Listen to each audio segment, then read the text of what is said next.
Combien de temps, Seigneur, vais-je appeler sans que tu entendes? C'était la parole du prophète Habacuc que nous venons d'entendre. Qui d'entre nous n'a pas posé un jour cette question à Dieu? Dieu, le Tout-Puissant, comme nous le disons souvent dans la prière, que fait-il devant la maladie ou la mort d'un enfant, devant les guerres où meurent des innocents? J'ai prié, j'ai récité des prières, des chapelets, mais rien n'a changé. Et certains concluront: je ne crois plus en ce Dieu qui ne répond pas à mes prières et que l'on dit tout-puissant. C'est aussi un cri que l'on entend souvent dans les psaumes, et même à la croix. Mon Dieu, pourquoi m'as-tu abandonné? Chaque dimanche, on dit: je crois en Dieu, le Père Tout-Puissant. On oublie peut-être le mot « Père ».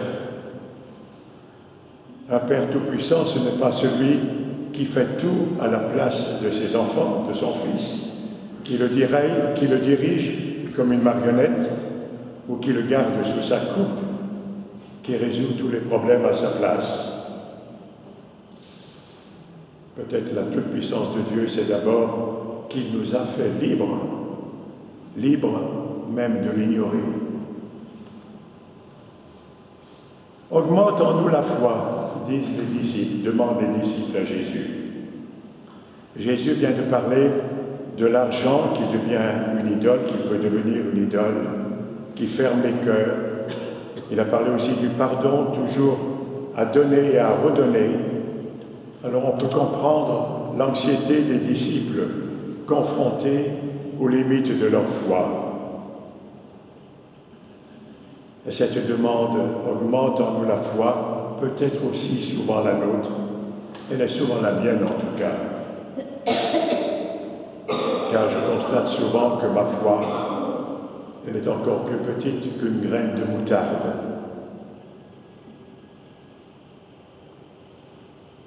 Peut-être une réflexion toute simple d'abord, la foi, ou je préfère le mot confiance peut-être, c'est pas quelque chose d'absurde, elle est même une attitude très commune, mais très partagée.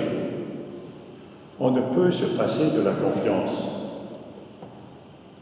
Lorsque je circule sur la route, je fais confiance dans les voitures qui sont devant moi, derrière moi, à côté de moi.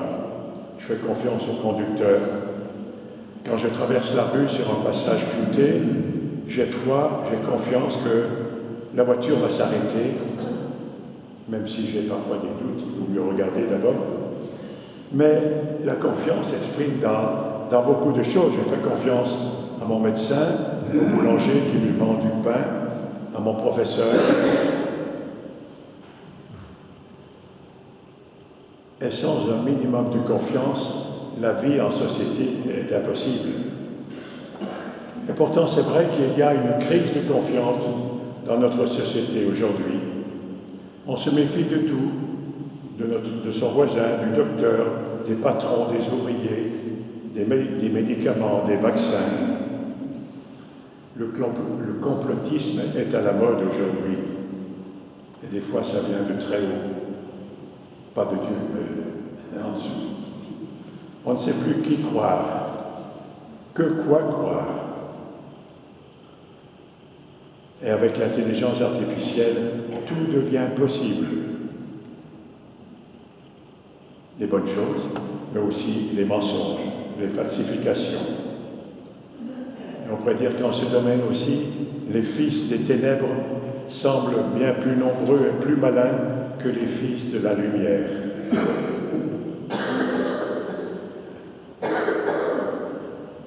Que nous soyons croyants ou pas, nous ne pouvons pas vivre sans confiance, sans un minimum de confiance. Sinon nous tombons dans l'anxiété, la peur, le repliement sur soi, la fermeture, la construction de murs, de grillages, la destruction des ponts. C'est ce que nous vivons dans beaucoup d'endroits aujourd'hui, et même chez nous. Mais que veut dire « je crois en Dieu » ?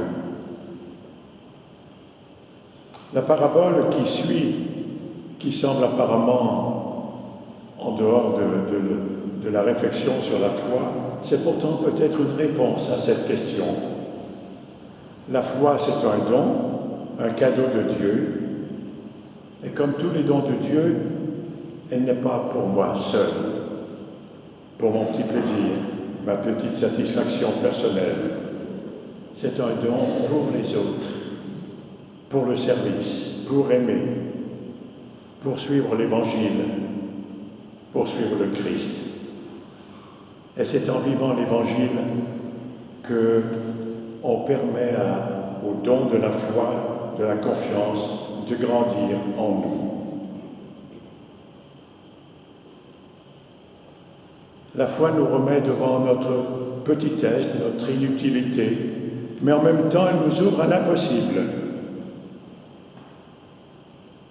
Habituellement, les arbres ne vont pas se planter dans la mer, mais nous connaissons sans doute des gens, de petites gens, qui font des choses extraordinaires, qui sont capables de soulever des montagnes.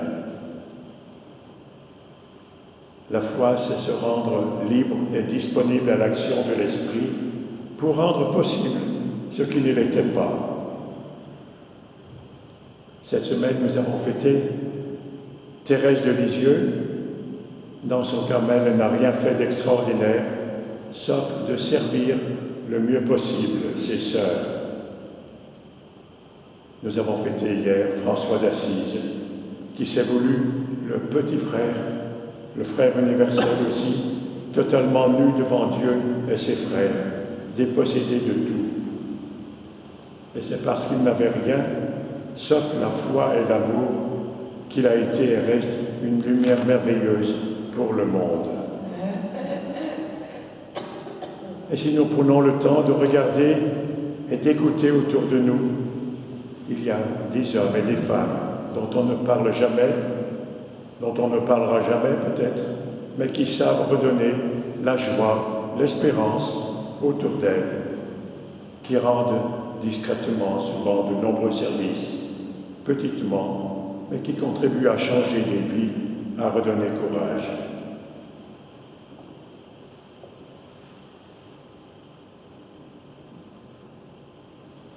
Nous sommes souvent sollicités par beaucoup d'associations, de services, dans la paroisse, dans l'Église, dans le diocèse, chez les Oblats, et nous ne savons pas toujours comment répondre à ces demandes. Parfois aussi, il nous arrive de dire « je fais beaucoup de choses » et puis personne ne me dit merci. Je suis un serviteur quelconque, inutile. Notre modèle, bien sûr, c'est Jésus, le serviteur, qui n'a pas été aussi récompensé de ses services, de tout ce qu'il a fait, mais qui a donné sa vie jusqu'au bout, comme serviteur jusqu'à la mort. La foi nous disaient les papes Benoît XVI ou François, c'est la foi au Christ, la foi dans le plein amour, dans sa capacité de transformer le monde et d'illuminer le temps. La foi est une participation à la façon de voir et de faire du Christ. Et je cite le pape François, « En raison de son lien avec l'amour, la lumière de la foi se met au service concret de la justice, du droit et de la paix. La foi n'éloigne pas du monde, elle ne reste pas étrangère à l'engagement concret de nos contemporains. »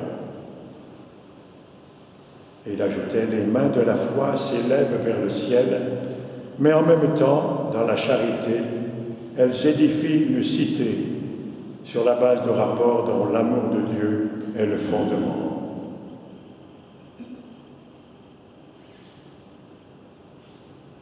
Pour certains, la foi, ça va être prendre le chemin de Saint-Jacques, de Compostelle ou de Rome. Plus simplement, entrer dans une église, dire bonjour au Seigneur, c'est s'engager dans des associations d'entraide, c'est ouvrir sa porte à un voisin.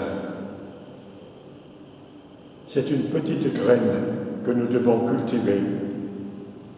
Ravive le don gratuit de Dieu, dit Paul à son ami Timothée, car ce n'est pas un esprit de peur que Dieu nous a donné, mais un esprit de force, d'amour et de maîtrise de soi.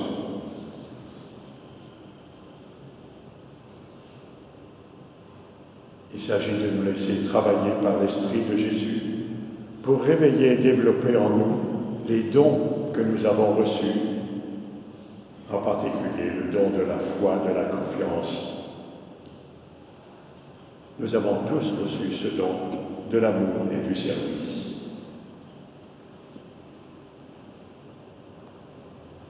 J'aime beaucoup cette phrase de Sainte Thérèse, citée là aussi par le pape François dans son dernier encyclique. C'est la confiance, et rien que la confiance, qui doit nous conduire à l'amour. C'est la confiance, et rien que la confiance, qui doit nous conduire à l'amour. Amen.